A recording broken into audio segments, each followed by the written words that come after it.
Сіз Бұлбұл студиясы жасаған Қазақ протест тарихы подкастын тыңдаудасыз.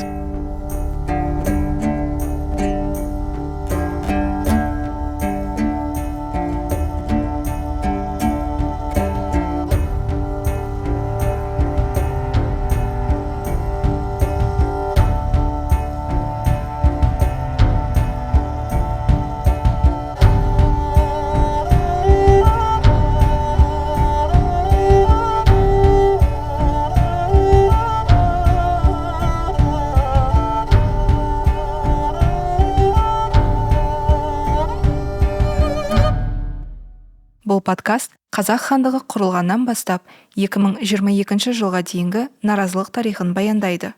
Біз подкастта наразылықты Қазақстандағы саяси және әлеуметтік жест ретінде қарастырамыз.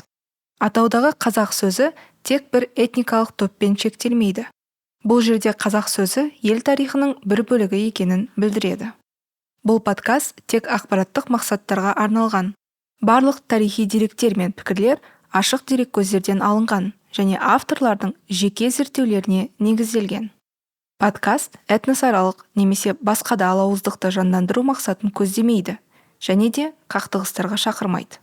Барлық ақпарат білім беру мақсатында және тарихи оқиғаларды түсіну үшін беріледі. Қазақ хандығының құрылуынан қазақ даласының отарлануына дейін. Дәрісті оқыған Жанна Қапасова. Дисклеймер. Қазақ тарихындағы наразылық қозғалысы тақырыбы қазіргі тарихтағы ең ауқымды әрі күрделі тақырыптардың бірі. Оның бір себебі осы тақырыптың саясиландырылуында жатыр. Бұл тақырыпты тарихшылардың зерттеуіне режимдер мен идеологиялар әсер етті. Қазақ протест тарихы подкастының бұл эпизоды 15 ғасырда қазақ хандығының құрылуынан бастап отарлыққа дейінгі кезеңді қамтиды. 5 ғасырда қазақ этнонимі қалыптасып, қазақ хандығы өрлеу шыңына жетіп, артынша құлдырады. Ресей империясы қазақ даласын отарлауды бастап аяқтады.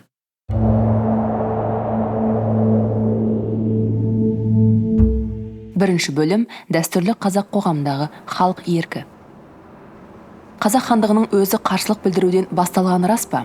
Шыңғыс ханның жошыдан тараған ұрпақтары Жәнібек пен Керейдің 15 ғасырдың 50 жылдары Әбілқайыр ханнан бөлініп шығып өз алдына бөлек хандық құрғанын, ал оларға қосылған көшпелілердің қазақ этносының негізін қалаған мектептегі Қазақстан тарихы оқулығынан білеміз.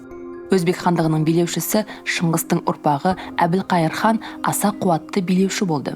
Ақ Орда ыдырағаннан кейін ол батыста Жайық өзенінен шығыста Балқаш көліне дейін, солтүстігінде Ертіс пен Тобыл өзендерінің орта ағысынан оңтүстіктегі Сырдария өзенінің төменгі ағысы мен Арал теңізіне дейінгі ұлан-ғайыр аумақты өз қол астына біріктіре білді. Әбілқайыр осы аумақта орталықтандырылған билік орнатты.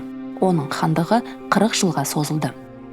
Тарихшы Мұхаммед Хайдар Дулати тарихи Рашиди атты еңбегінде сол кезең туралы. Әбілқайыр хан Қыпшақ даласына толық үстемдік етті, жошы сұлтандары толықтай бағынды деп жазған. Әбілқайыр билеген жерлер жошы ұлысына тиесілі болды. Бұл орасан зор аумақ Шыңғыс ханнан оның үлкен ұлы жошыға мұраға қалған еді. Кез келген мұра үшін болатын талас тартыс сынды Шыңғыс ханның үлкен ұлынан тараған ұрпақтары ұлыс үшін шайқасты.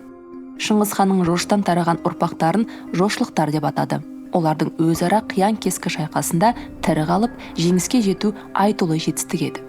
Саясаткердің бойында туа бітті ерек қасиеттер мен қағидаға беріктік болуы заңдылық. Әбілқайыр хан өте сақ болды. Әсіресе туыстарынан айрықша күдіктеніп, өзіне қарсы шыққандарды өткір қылыштай қиып отырған. Зерттеуші Джу Юпли өзінің қазақылық және қазақтардың қалыптасу атты кітабында шайбаниттерден шыққан Хиуа билеушісі әрі тарихшы, жазушы Әбу әл-Ғази Бахадур ханның сөзін келтірді. Шаджара-и Турк атты еңбегінде Әбу әл-Ғази Әбілқайыр туралы былай деп жазған. Ол досын күлдіріп, дұшпанын жылататын адам еді. Жанындағы туыс-туғандардың ішінде оның жебесі мүлт кетіп, қолы жетпеген адамы болған жоқ. Дегенмен, туыстарының арасында да оның саясатына көңілі толмайтындар болды. Олар Ақ Орданың соңғы ханы Барақтың ұлы Жәнібек сұлтан мен Орыс ханның шөбересі Керей сұлтан. Кейбір деректер бойынша Керей Барақтың немере інісі, яғни ағасының баласы болған. Немере ағалы інілі Жәнібек пен Керей жошының тағы бір ұрпағы Ұрыс ханнан тарайды. Әбілқайырдың қол астындағы күйіне наразы болған өршіл сұлтандар туған жерінен Моғолстанға қоныс аударуды ұйғарады. Джу Юпли жазғандай, басқа жерге қоныс аудару орталық Азия ақсүйектерінің саяси дүрбелеңнен бас сауғалаудың тиімді тәсілі болған. Әбілқайырдың қол астындағы өзге көшпенділер де Жәнібек Кереймен бірге қоныс аударады. Деректерге сүйенсек, жалпы есеппен 200 мың адам көшіп кеткен. Өз билеушісін тастап, сұлтандар мен олардың ізбасарлары қазақылық жолын, яғни еркін өмірді таңдаған. Қазақылық – бұл орта ғасырларда Еуразияда пайда болған құбылыс. Қазақылық жолын таңдағандар ешбір мемлекеттің құрамында болмаған және ешбір билеушінің бодандығында болмаған. Махмуд ибн Әмір Уәли Жәнібек пен Керейдің ізін ала кеткен өзбектер қасқырдай анталап, шекара маңындағы қалмақ, қырғыз руларын тонаумен айналысты деп жазады. Өзбек хандығынан бөлінген өзбектер уақыт өте келе қазақ-өзбек, яғни еркін өзбек деген атауға ие болды. Жәнібек пен Керейдің қанатының астына жиналғандардың саны арта бастады. Өйткені сұлтандар тонау мен жорықтарда тапқан дүние мүлікті, яғни олжаны жорыққа қатысушылар арасында бөлді. Бұл тұрғыда қазақылық феномені көшпелілер үшін еркін өмірді ғана емес, тең мүмкіндікті де білдірді. Әрине, Жәнібек пен Керейдің бөлініп шығуы Әбілқайыр ханмен қарым-қатынасына сызат түсірсе де, Әбілқайыр хан олармен есеп айырысып үлгермеді. Қазақ хандығы 18 ғасырдың басына дейін, яғни Ресей империясының отарлауына дейін салтанат құрды.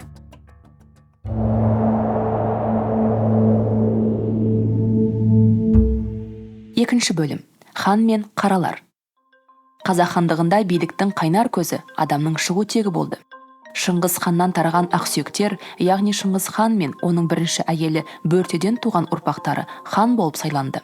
Қазақтың рулық құрылымында төре руын Шыңғыс ханнан тарайды деп санап, бір кездері Шыңғыс хан жаулап алған жерлерге хандық ету, басқару қасиетті құқығына ие болды.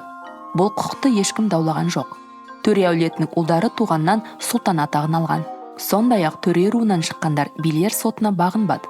Оларды тек хан соты жауапқа тартылатын болған. Төрелермен қатар дала элитасы немесе ақ сүйек саналған тағы бір ру, қожа өздерінің арғы тегін мұсылман уағызшыларынан таратады. Бір ру хандықты басқарса, екінші ру дін істерін жүргізген. Қалған қазақтардың бәрі қара халық саналған. Алайда қара сүйек өкілдері әлеуметтік баспалдақпен көтеріліп, хандықта маңызды лауазымды атқарып, халық арасында елеулі беделге ие бола алды. Мысалы, атақты би немесе жау жүрек батыр болып топ жаратын. Ең ықпалды билер хан кеңесіне кірді. Енді хандар институтына қайта оралайық. Хан арнайы тәртіппен сайланып, жаңа сайланған ханды ақ киізге көтеретін. Қазақ хандығы құрылымы экстра бейнесі айтулы аспектісі атты монографиясында Әнуар Ғалиев хан талау деген дәстүрді сөз етеді. Хан сайланған соң куәгерлер мен рәсімге қатысушылар өз араларында ханның мал-мүлкін тігерге тұяқ қалдырмай бөліске салып айдап әкететін. Бұл дәстүр сайланған ханның өз малы болмайтынын және оны қол астындағылар қамтамасыз ететін білдіреді. Осыдан кейін ру өкілдері ханға жаңа мал әкеледі. Оның саны былайша айтқанда алынған малдың санынан едәуір асып кетуі мүмкін. Дегенмен тарихшы Нұрлан Атығаев хан талау дәстүрінің болғанына күмән келтіреді. Өйткені деректерде мұны растайтын мәлімет сақталмаған.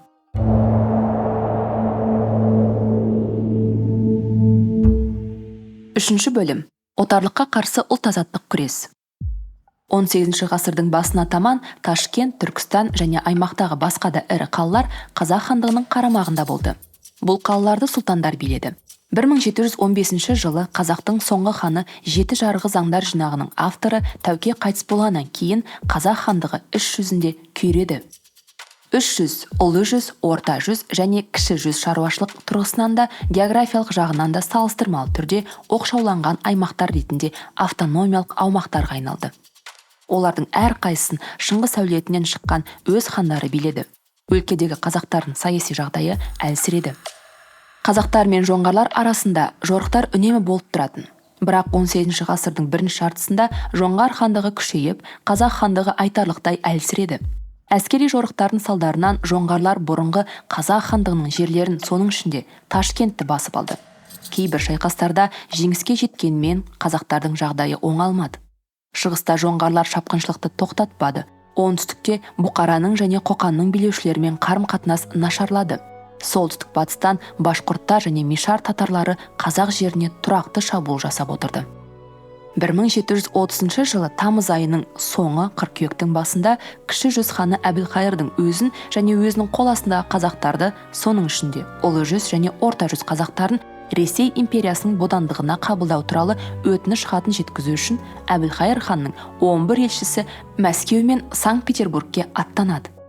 Өтініш хат 16-19 ғасырларда орталық Азия мемлекеттерінің ресми хат хабарларында кеңінен қолданылған шағатай түркі тілінде жазылған. Өтініш хат кіші жүз сұлтандарының ұлы жүз бен орта жүздің хандарына ескертпей, олардың келісімінсіз жіберілген. Бұған жауап ретінде патшайым Анна Иоановна Алексей Тевкелев бастаған дипломатиялық миссияны жіберді. Оған қазақтарға бодандыққа өтудің саяси шарттарын түсіндіру тапсырылды.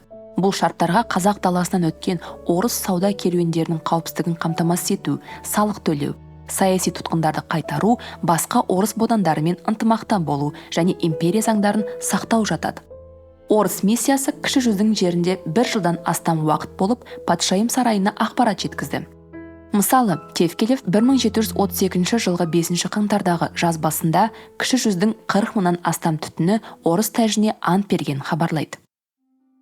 Бастапқыда кіші жүз қазақтары Ресейге қосылуға екі ұшты қарап, тәуелсіздіктен айырылатынын түсінген көптеген сұлтандар мен старшындар Ресей бодандығына өтуге қарсы болды. Әбілқайырды мұндай даулы әрі көпшіліктің көңіліне жақпайтын шешімге баруға не түрткі болды? Біріншіден, бұл кезеңде қазақ хандығы, яғни 300-де жоңғарлармен 100 жылға жуық уақытқа созылған қақтығыстан хандар арасындағы ішкі тартыс пен алауыздықтан қажыды. Екінші фактор, кіші жүздің географиялық орналасуына байланысты, егер көз алдыңызға Қазақстанның батыс өңірлерінің картасын елестетсеңіз, осы аумақ 18 ғасырдағы кіші жүздің аумағымен сәйкес келеді. Оған қоса, кіші жүз қазақтары Ресей империясының бодандары, башқұрт, қалмақ және жайық казактарымен көрші отырды және олармен терең байланыста болды. Ирина Ерофеева өз кітабында қазақтардың көршілермен қарым-қатынасы күрделі және қайшылыққа толы болғанын жазды. Мысалы, кіші жүз қазақтардың жазғы жайлаудағы көршісі башқұрттармен қарым-қатынасы екі тараптың саяси бағыты мен амбициясына байланысты нашарлады. Орыс патшаларынан алған құжаттарын алға тартып, Жайық өзеніне дәме білдірген жайық казактарымен де қақтығысқа түсті. Ал қалмақтармен арадағы шиеленіс қазақтардың жоңғарлармен арыздығынан бастау алды. Кіші жүздің оңтүстік шекарасы Бұқара мен Хиуа хандықтарымен де жағдай жақсы болмады. Сондай-ақ Әбілқайырдың өз руының ықпалын нығайтып, өз енгізген басқару жүйесінің арқасында ханның рөлін, символдық сипатын жаңа деңгейге, жаңа биікке көтеруге ұмтылғанын да атап өткен жөн. Осылайша қазақ даласын отарлау басталды. Осы сәттен бастап ақпан төңкерісіне дейін 300-дің қазақтары Ресейдің отарлау саясатына қарсы бірнеше рет бас көтерді. Осы эпизодта біз кіші жүз қазақтарының ең басты екі көтерілісі, Сырым Датұлы көтерілісі мен Исатай Тайманұлы көтерілісі жайында әңгімелейміз.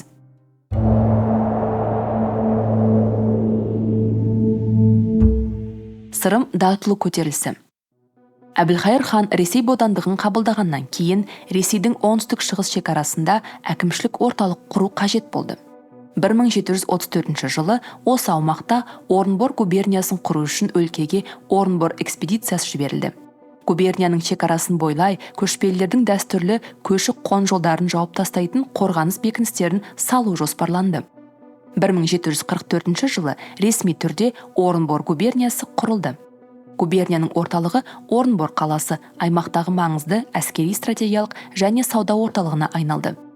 Сол жерден империяның құрамына енді ғана кірген азиялық бөлігі басқарылып отырды. Губернияның оңтүстігіндегі Орал казак әскерінің жерлері болды. Ал кіші жүздің аумақтары да Орынбор әкімшілік территориялық басқармасына қарады. Кейбір әкімшілік қайта құрулардан кейін 18 ғасырдың соңына қарай Орынбор губерниясының құрамына Орынбор ведомствосы қазақтарының жерлерімен шектесетін Орынбор, Ор, Жоғары Орал, Троицк және Челяб уездері қосылды. Осы уездің жерлері бүгінде Қазақстанның батыс және солтүстік бөліктеріндегі аумақтарға сәйкес келеді. Отарлаудың басталуымен кіші жүзде хан билігінің күші жойыла бастады. Кіші жүз жерінде қазақтар мен казак жасақтары арасында сондай-ақ бекіністер салу үшін метрополияның қазақ таласына жіберген орыс жұмысшылары арасында қақтығыс оты ара гідік тұтанып отырды. 1773-1775 жылдардағы Орал мен Еділ бойындағы шаруалар соғысы кіші жүздің шекаралық аймақтарында қайталанып, жерді әкімшілік тұрғыдан қайта бөлу жұмыстары қызу жүріп жатты. Әкімшілік қайта құру нәтижесінде Орал казактары мен Ресейден келген отырықшылардың пайдасына көшпелілердің құнарлы жерлері тартып алынды. Патша әкімшілігі Жайық өзенінің өткелін казактарға берді. Олар алдымен өткелден өту үшін ақы алып отырды, кепілге адам тастауды талап етті. Артынша қазақтарға Жайық бойымен көшіп қонуға тыйым салды. Қоғамда шиеленіс күшейе түсті. Отарлау саясатына қарсы ұйымдасқан күрестің алғашқысы 1783 жылдан 1797-ге дейін 14 жылға созылған Сырым датұлы бастаған көтеріліс. Сырым датұлы көтерілісі тұсында Әбілқайырдың қос мұрагері Нұралы, кейін Ералы кіші жүздің ханы болды. Нұралы да Ералы да әке саясатын жалғастырып, ресейшіл позицияны ұстанды. Кіші жүз қазақтары арасындағы ішкі саяси жағдайдың тұрақсыздығы салдарынан хан мен Сырым арасында ашық қақтығыс өрши бастады. Орынбор әскери генерал-губернаторы Осип Игельстромның нұсқасы бойынша Сырым датұлы бастаған көтеріліске ұласқан қазақтардың сансыз наразылығына бұрынғы генерал-губернатор Неплюев негіз салып кеткен Орынбор әкімшілігінің қатаң саясаты себеп болды. Негізінен бұл саясат барымтамен күресу деген желеумен қазақ ауылдарын шабу мен тонаудан тұрды. Көтеріліс қалай басталды? Көтерілістің астарында қазақ жеріндегі отаршылық саясаттың уақыт өткен сайын қатая түсуіне деген наразылық жатыр. Қазақтар бұрынғыдай еркін жүріп тұра алмады. Әрбір жаңа қаулы мен шешім шыққан сайын еркін көші-қонның ең әуелі мал жайылымының аясы тарылды. Өтуге болмайтын сызықтар, яғни қорғаныс бекіністері көптеп салынды. Осы бекіністердің айналасында елді мекендер салынып, оларға Ресейдің басқа аймақтарынан жаңа тұрғындар қоныстанды. Сырым датұлы көтерілісіне түрткі болған алғы шарттар осындай еді. 1784 жылы мамырда Сырым 300 адамнан тұратын жасақ жинап, орыс әскерлерінен тұтқынға түскендер үшін кек алу мақсатында шабындық жұмысшыларына шабуыл жасайды. Жалпы, осындай шабуылдар мен казактарды тұтқынға алу сол кездегі наразылықтың бірі еді. Сырым мен оның жақтастарының шабуылдары қайталана берді. Бұған жауап ретінде Орынбор билігі бекіністерді нығайтуға кірісіп, 1785 жылы Ресей далаға тұрақты әскерлер корпусына жіберді. Бұл арада Нұралы хан қауқарсыз еді. Қала берді Сырым мен оның серіктестеріне ықпал етуге қолы байлаулы болды. Сол 1785 жылы Орынбор облысына кіретін Уфа наместнигінің басшысы Осип Игельстром бұл аумақты отарлауды толық аяқтау үшін кіші жүздегі хан билігін жоюға негіз дайындай бастады. Ол Нұралы ханды да басқа сұлтандарды елемей, кіші жүздің билері мен старшындарын мәжіліске шақырды. Бұл жиынға жиналғандар арасында зор беделі бар Сырым датұлы да қатысты. Жиында Сырым хан билігін тиімсіз институт ретінде жоюды жақтап, 100 аумағында халық жиналысының билігін орнатуды ұсынды. Бұл ұсынысты жиналысқа қатысушылар қолпаштап қолдады. Жиынға қатысқандар халық жиналысының құрамына еніп, патшайым Екатерина II-ге адал болуға ант берді. Сол жерде қазақтар Ресей шекарасына шабуыл жасауды доғаруға уағдаласты. Алайда халық жиналысы да Әбілқайырдың бірде-бір мұрагері ешқашан кіші жүз билеушісі болып сайланбасын деген өз шартын қойды. Сырым қаншалықты қуатты және ықпалды болғанмен, хандық билік дәстүрі күштірек болды. Хан билігін және Шыңғыс ұрпақтарының таққа отыру тәртібін сақтап қалуға мүдделі сұлтандар оған қарсы шықты. Осылайша кіші жүзде екі оппозициялық күш, Сұлтан партиясы және Халық партиясы құрылды. Бұл кезде Нұралы хан биліктен шеттетіліп, 1786 жылы 3 маусымда Орынборға шақырылып, сол жерде өзінің жақтастарымен және ұлдары Бекқали, Артыққалимен бірге ұсталып, Уфаға жер аударылды. Сырым 1787 жылға дейін Игельстром арқылы орыс әкімшілігімен тұрақты байланыста болды. Екеуі де соның пайдасын көрді. Сырым Әбілқайырдың мұрагерлерімен және хан билігіне қарсы соғысса, Игельстром орыс елді мекендері мен шекараларына шабуылды тоқтата алатын беделді тұлғаның қолдауына ие болғысы келді. Бұл жағдайға 1787 жылы басталған Түркия мен Ресей арасындағы соғыс ықпал етпей қоймады. Түркия христиандық Ресейге қарсы күш біріктіру үшін орталық Азиядағы мұсылман халықтардың қолдауына ие болғысы келді. Бұқара әмірі қазақ даласына түрік сұлтанының үндеуін жеткізді. Сырым Ресейге қарсы күресте мұсылмандарды қолдауға келісті, бірақ Бұқара мен басқа да орталық Азия мемлекеттері де соғысқа бірге қатысуы тиіс деген шарт қойды. Мұны көп ұзамай Игельстромды естіп біліп, Сырыммен байланысын тоқтатады. Бұдан кейін шекара маңындағы аумақтарға шабуыл қайта күшейеді. Осымен қатар далада жаңа қоғамдық тәртіп енгізуге әрекеттер жасала бастады. Бірақ іс жүзінде мұның бәрі сәтті аяқтала бермеді. Қазақтар жаңа институттарды елемей, өзіне белгілі институттарды, мысалы, билер сотына жүгінуді жалғастырды. Нұралы хан Уфада айдауды көз жұмғаннан кейін Ресейдің оның інісі Ералыны хан етіп тағайындауы Сырым мен Игельстром арасындағы қарым-қатынасты шиеленістіре түсті. Сырым Ералыны хан деп танудан бас тартып, әскери қарсылыққа дайындалу үшін аулаққа кетіп қалды. Оны Сырымның жақтастары да мойындамады. 1791 жылы наурызда Сырым бірнеше рудың билері мен батырларына көтеріліс кезінде зардап шеккісі келмесе, мұғажарларға көшу керегін ескертті. Далада көтеріліс отының тұтанып жатқаны туралы мегаполиске іс жүргізу кеңсесіндегі тыңшылар жеткізген. 1791 жылдың жазында Сырым батыр көтерілісі Жайық өзенінен Сырдария мен Арал теңізінің батыс жағалауына дейінгі тұтас қазақ даласын шарпыды. Сырым мен оның жақтастары кіші жүздің толық саяси тәуелсіздігін, нақты билікке ие және ханды өз бетінше сайлай алатын саяси платформа құруды қалады. Ол кезде Сырымда оны қолдаған ақсақалдар да хан билігіне қарсы шыққан жоқ. Олар саяси өмірге араласуды, яғни ханды өз бетінше сайлауды талап етті. 1792 жылы қыркүйекте Сырым іс жүзінде Ресейге қарсы соғыс бастады. Сырым мен көтерілісшілер бекіністерді ала алмаса да, олар 1793 және 1794 жылдары шекарадағы орыстарға тәртіп орната алды. Олар елді мекендерге шабуыл жасап, мал мен адамдарды тартып алды. Бұған жауап ретінде Ресей қарсы әрекетті бастады. Енді тонау мен кісі өлтіру екі тараптан да жүріп, бұл үлкен қан төгіске алып келді. 1794 жылдың жазында Ералы хан қайтыс болып, тек 1796 жылдың қазан айында генерал-поручик Вязметтиновтың араласуымен Нұралының ұлы Есім кіші жүздің ханы болып тағайындалды. Есім Ресей империясына адал болды және Сырымның жақтастарын тұтқындауға көмектесіп, кейін оларды соттау үшін орыс шенеуніктеріне берді. Бір күні Есім ханның адамдары Сырымның жақын досы Мыңбайды қолға түсіреді. Бұл жағдай Сырымды атылу мен Есім ханның тікелей қақтығысына келіп, соңында хан өлтірілді. Үш мүдделі тарап, Сұлтан партиясы, Сырым партиясы және Ресей үкіметі арасындағы ішкі саяси тартыс 1797 жылға дейін жалғасты. Ақырында Сырым кіші жүздегі саяси реформалар үшін күресте жеңілген мойындауға мәжбүр болды. Ол оңтүстікке Хиуа шекарасына қоныс аударып, кейін сонда қайтыс болды. Бір нұсқа бойынша ол уланған. Басқа бір нұсқада оны саяси қарсыласы Қаратай өлтірген делінеді. Сырымда атылу қайтыс болған соң кіші жүздегі көтеріліске нүкте қойылды.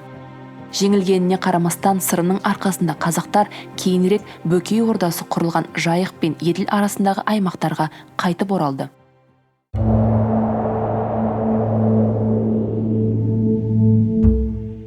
Исатай мен Махамбет көтерілісі.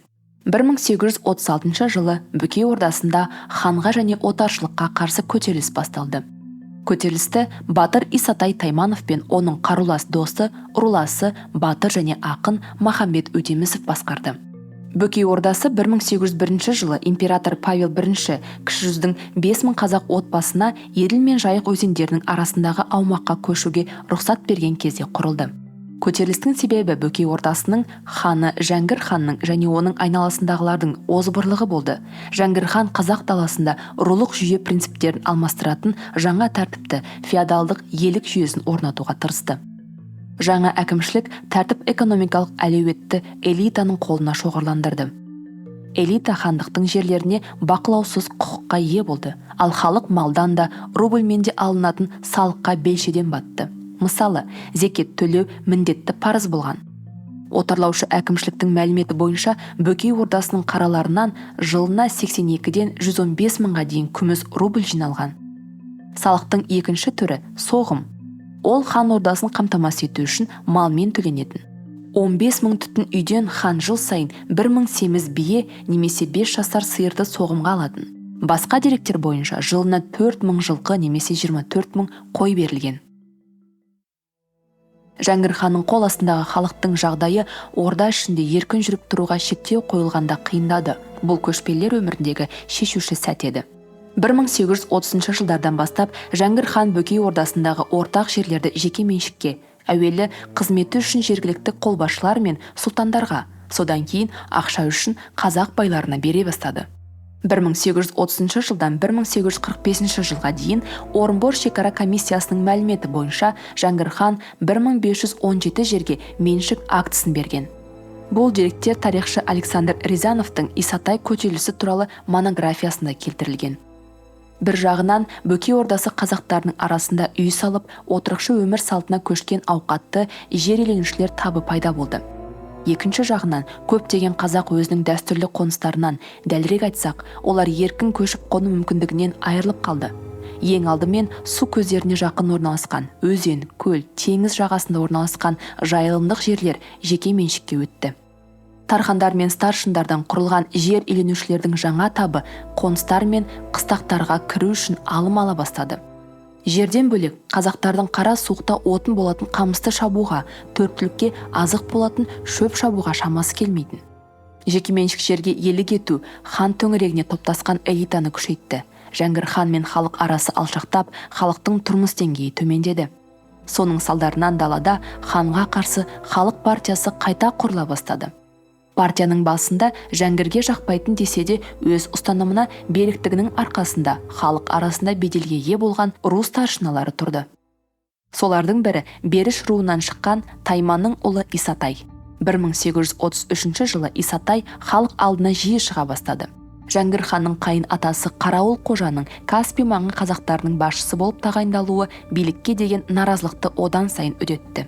Исатай мен оның ауылдары сол кезде басқару тәжірибесі жоқ, әрі жемқорлықпен аты шыққан Қарауыл қожаның қол астына өтті. Бұл тағайындауға наразылық білдіру еш нәтиже бермеді. Сол кезде Исатай күресті бастады. Исатай мен оның жақтастары қарулы қақтығысты қаламай, барынша бейбіт жолмен Қарауыл қожа Бабажановқа қарсы ханға арыз шағым жазу арқылы шешуге тырысты. Бірақ Жәңгір хан қол астындағылардан алшақ еді және өзінің хан ордасында одан бетер оқшаулана түсті. Ол жанжалды шешкісі келмеді. Оның орнына Исатайдың бастамаларын басып жаншып, өзінің қолдауын сұрап Ресей әкімшілігіне жиі жүгінді. Генерал-губернаторлар қақтығысқа араласуға асықпады. Оған түрлі себеп бар. Негізінен қақтығыстар ықтимал қауіпті деп бағаланбады. 60-тағы Күшік Жапаровтың өлтірілуі екі партия, Жәңгір бастаған хандар мен Исатай бастаған халық арасындағы текетірестегі маңызды оқиға еді. Дәл осы оқиға Ресей әкімшілігінің қақтығысқа араласуына себеп болды. 1836 жылы мамыр айында жүзбасы Донсковтың бастауымен 25 адамнан тұратын казак отряды далаға табан тіреді. Исатай Тайманов Донсковқа қашқын татарлардың Қарауыл қожа ауылдарында жасырынып жатқанын хабарлады. Ол кезде Ресейден қашып келген бодандарға баспана беру ауыр қылмыс болады. Исатай бұл жағдайды пайдаланып, Қарауыл қожаны қыспаққа алмақ болды. Исатай өз адамдармен бірге Донсковтың отрядына еріп жүрді. Рязановтың дерегінше, қайтар жолда Исатайдың адамдары казак жасағын тамақтандыру үшін жақын маңдағы отарлардан бірнеше қой алып кетпек болды. Қойшылар малын беруден бас тартып, оның арты төбелеске ұласады. Төбелесте 60-қа келген шопан Күшік Жапаров көз жұмады. Көп ұзамай бұл Жәңгір ханның құлағына жетіп, құрамында сұлтан Күшік Галей Шиғаев, хан кеңесшісі Боса Боздақов және штаб дәрігері Сергачев бар комиссияны Күшіктің ауылына жібереді. Медициналық сараптама Жапаров басынан алған соққыдан қайтыс болды, бірақ соққы қасақана жасалмаған деген қорытындыға келеді. Кісі өліміне Махамбет Өтемісов айыпты деп танылып, оған қарсы Жапаровтың ұлы Байтусан мен Таныбек Жажыгеров куәлік береді. Исатай да Махамбет те кісі өлтірді деген айыпты мойындамаған. Тергеуде хан мен Орынбор өлкесінің генерал-губернаторы Перововский және Исатайдың арасындағы хат та бұл мәселені шешпеді. Ақырында Исатай қасындағылармен бірге ханның ордасына барып, ханның алдында ақталуға және Қарауыл қожаның билікті асыра пайдаланғанын айтып арыз жазуға шешім қабылдады. Бірақ хан ордасына сапарды шеру есебінде қабылдап, оған халықтық партияны жақтайтындар да қосыла бастады. Сөйтіп Исатайдың серіктерінің саны 100 адамнан асып, оның ханға сапары наразылық сипатқа ие бола бастады. Қарулылардан құралған үлкен топтың келе жатқаны туралы хабар ханды састырды. Ол өз адамдарына Исатайдың алдынан шығуды және оның атынан шеруді таратып, ауылдарына қайтаруды бұйырды. Ханның елшілері Исатайға 12 күннен кейін хан кеңесінің мүшелері оның ауылына келіп, халықтың қарауыл қожа мен би Балқа Құдайбергеновке қарсы арыз шағымдарын жіті тексеретініне уәде берді. Исатай бұйрыққа бағынып, адамдарын кері қайтарады, бірақ хан уәдесінде тұрмады. Осыдан кейін Жәңгір ханнан маза кетіп, Астрахан өлкесінің генерал-губернаторы Тимирязев басқаратын орыс әкімшілігін осы қақтығысқа тарта бастады. Ресей тарапы бұл кезеңде қақтығысқа тікелей араласпай, тек даладағы оқиғаларды тексеру үшін шенеуніктерді жіберді. Уақыт өте келе Исатайдың тергеушілерден қайтадан жауап алудан, тіпті Орынборда генерал-губернатор Перовскиймен кездесуден бас тартуы, екі партия арасындағы қанды қақтығыстар Ресей әкімшілігінің бұл қақтығысқа араласуына, оның көтеріліске ұласуына алып келді. Алайда Ресей әкімшілігі көтерілісті басып жаншу мақсатын көздеді. Исатай мен оның жақтастары Бөкей ордасында рулық демократияны қалпына келтіруді қалады. Өйткені ол ру басын әр рудың өзі таңдауына кепілдік беретін. Сондай-ақ би соттарын қалпына келтіруді де талап етті. Ол кезде ауыр қылмыс пен талап арыздың бәрі дерлік отарлаушылар сотында қаралатын. Олардың шешіміне қазақтар сене бермеді. Бастапқыда көтерілісті жақтаушылар өздерінің қарсыласы деп Жәңгір хан мен оның жақтаушыларын санады. Өйткені олар озбырлық көрсетіп, жемқорлыққа батқан еді. Бірақ уақыт өте Исатай бұл күресте тағы бір әлдеқайда күшті жау орыс әкімшілігінің бар екенін түсінді. Бірде-бір генерал-губернатор да, министр де қазақтардың талап тілегін орындауды былай қойғанда тіпті тыңдауға мүдделі емес еді. Өз мүддесін қазақтың мүддесінен жоғары қойған қауқарсыз, басы байлы хан осы отарлау саясатының нәтижесі болатын. Исатайдың өзі Бөкей ордасы мен Ресей империясының күшінің тең еместігін жете түсініп, орыс әкімшілігімен дипломатиялық қарым-қатынас орнатуға ұмтылғанын ұқты. Бұған оның Перовский жазған хаттары және Бөкей ордасының 600-ден астам отбасы өкілдері қол қойған генерал-губернатордың атына жазылған петиция дәлел болады. Ол хан билігі көп жағдайда казак отрядтарына және Астрахань мен Орынбор облыстарының генерал-губернаторларымен қарым-қатынасына сүйенетінін жақсы түсінді. Исатай көтерілісінің маңызды ерекшелігі бар. Қарапайым көшпенділер арасында басталған бұл көтеріліс қара сүйек пен ақ сүйектің күресіне айналды. Қазақтардың 18-19 ғасырлардағы басқа да ауқымды көтерілістерін алып қарасаңыз, олар не элиташілік, не руаралық сипатта болды. Ал Исатай көтерілісінде оны жақтаған не жері, не атақ-даңқы, не басқа да ресурстары жоқ халық еді. Өз жағдайына көңілі толмағандар мен Жәңгір ханның билігіне наразылардың арқасында Исатайды жақтаушылардың саны өсті. Тұтас ордада хан билігіне бағынбау жағдайлары көбейе түсті. Ресей көтерілістің бақылаудан шығып бара жатқанына көз жеткен кезде Исатайды ұстап, қазақтардың қарсылығын басу үшін далаға әскер мен казактарды жіберді. Исатайдың әскері мен Ресей билігі арасында тікелей қақтығыстар басталды. 1837 жылы 15 қарашада Исатайдың жеңілуі Бөкей ордасы қазақтардың сенімін шайқалтып, әскер тарай бастады. Ал Исатайдың төңірегінде оған адал 300-ден астам адам ғана қалды. 1838 жылы шілдеде Ақбұлақ өзенінің бойындағы шайқаста Исатай қаза болғаннан кейін көтеріліске нүкте қойылды. Оны жақтаған аз ғана топ ауыл-ауылға тарап кетті. Біздің тарихымызда жаппай бағынбау, көтеріліс, қозғалыстан тұратын наразылыққа мысал бола алатын оқиғалар өте көп. Бұл эпизодта қазақ даласында наразылықтың қандай болған айқын көрсететін кіші жүздегі ерте тұтанған ірі көтерілістер туралы сөз қозғадық. Әдетте текетірес дала элитасы хан тағына таласқандардың арасында немесе элита мен қара сүйектердің арасында өрбіді. Бұл оқиғалардың үшінші қатысушысы қазақ даласында патша тәжінің мүддесін қорғаған метрополия еді. Ал халық әдеттегідей қауқарсыз жағдайда қалып отырды. Ресурстан, қару-жарақтан және ресейлік қарулы күштердің қолдауынан айырылды. Бірақ соған қарамастан адамдар өмірін жақсарту үшін, қауіпсіз еркін жүріп тұру үшін, өз мүдделерін қорғау үшін күресті жалғастырды.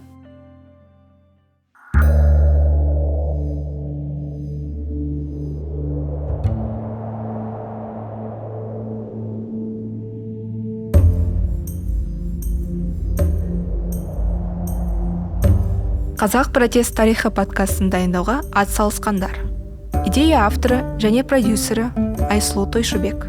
Орыс және қазақ тілдеріндегі эпизодтарды Аружан Амалова өңдеді. Эпизодтарды бір ортаға жинап, мастеринг жасаған музыкант әрі дыбыс режиссері Константин Кохан. Подкасты көркемдеген суретші Жанел Шахан. Джингл композиторы Асыл Алмаханова. Мәтіндерді қазақшаға аударған Фридрих Шекіртке. Эпизодтарды қазақ тілінде Жанна Қапасова, ал орыс тілінде Айсұлу Тойшыбек дыбыстады. Эпизодтардың басындағы және соңындағы мәтінді Аружан Амалова дыбыстады. Мәтінді өңдеген Кәмшат Әбдірайым. Бұл подкаст ақш халықаралық даму агенттігі USAID арқылы Америка халқының жомарт қолдауымен ұйымдастырылды. Подкаст мазмұнына Бұлбұл студиясы жауапты және USAID немесе ақш үкіметі көзқарастарын сипаттамауы мүмкін.